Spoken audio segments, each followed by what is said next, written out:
Hello বন্ধুরা, welcome back to দীপসার ছোট্ট জগৎ। আশা করি তোমরা সবাই ভালো আছো, আমরাও খুব ভালো আছি।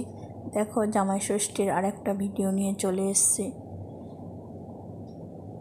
এই মিষ্টির প্যাকেট সাজানো হয়েছিল, আগেই তোমাদের দেখিয়েছিলাম জামাইয়ের জন্য। এরপর দেখো মিষ্টিগুলোকে প্লেটে সুন্দর করে সাজানো হচ্ছে।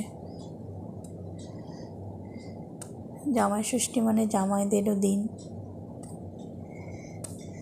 দেখো মিষ্টিগুলো সুন্দর করে সাজিয়ে দেওয়া হচ্ছে।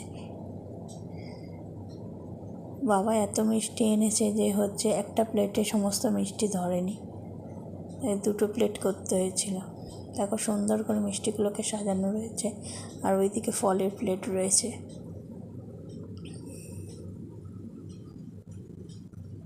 সব কিছুই সুন্দরভাবে সাজিয়ে দিলে দেখতে খুব সুন্দর লাগে, আমার তো অন্তত ভালো লাগে।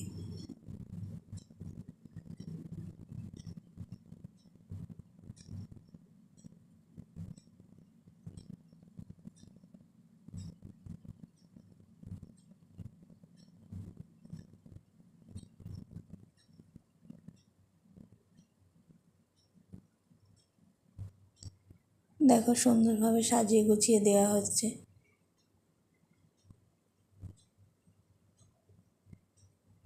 অমৃতিটা সে সেই প্লেটে ধরলো না বলে আবার অন্য প্লেটে দেওয়া হলো।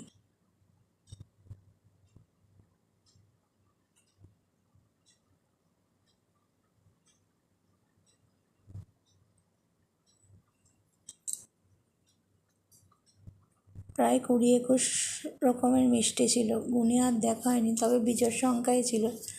বলে জোড় সংখ্যায় নাকি দিতে নেই, বিজোড় সংখ্যায় দিতে হয় সব কিছুই। আর অন্য প্লেটে দেখো দই, এই রসগোল্লা আর তোমার এই অমৃতিটা রয়েছে। এটা জামাই ষষ্ঠীর দিন সকালে দীপশা সব কিছু দেখে নিচ্ছে ঠিকঠাক আছে কিনা। দীপশাকে বলেছি ভিডিও করব বলে, দীপশা আবার ভালো করে দেখাচ্ছে। এই দেখো মা আর মার জামাই বসে গেছে, মা জামাই ষষ্ঠী এবার পালন করবে। মার পায়ে ব্যথা বলে মা পা মুড়ে বসতে পারে না, ওই জন্য পাটা ছাড়িয়েই বসেছে। অনেক কষ্টে মুড়েতে বসেছে। এই দীপশাও এসে গেছে।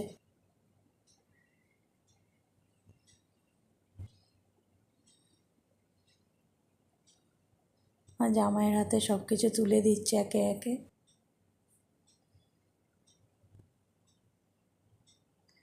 এবার ফলের প্লেট দিচ্ছে। ফলগুলো কেটে দেওয়া হয়নি, ও যেগুলো বলবে সেগুলো আর কি কেটে পরে দেওয়া হবে। একসাথে তো এত কিছু খাওয়া যায় না।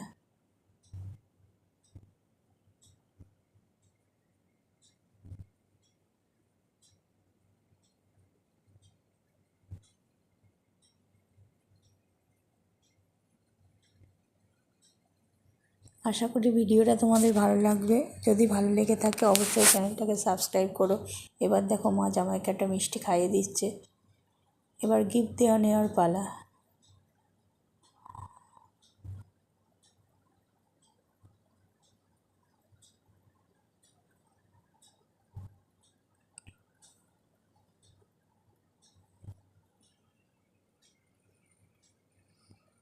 মা জামাইকে গিফট দিচ্ছে, জামাই ওর শাশুড়ি মাকে গিফট দিচ্ছে। সে শাশুড়ি মা শ্বশুরমশাইয়ের দুজনেরই আছে, শাশুড়ি মার হাতেই তুলে দিল।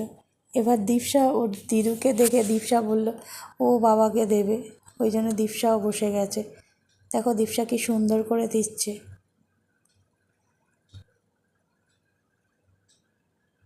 দীপশার বাবা দীপশাকে এবার খাইয়ে দিচ্ছে, দীপশাও দীপশার বাবাকে খাইয়ে দেবে। আশা করি ভিডিওটা তোমাদের ভালো লাগবে। যদি ভালো লেগে থাকে অবশ্যই আমাদের পাশে থেকো এইভাবে, এবং তোমরা সবাই সুস্থ থেকো। Thank you so much.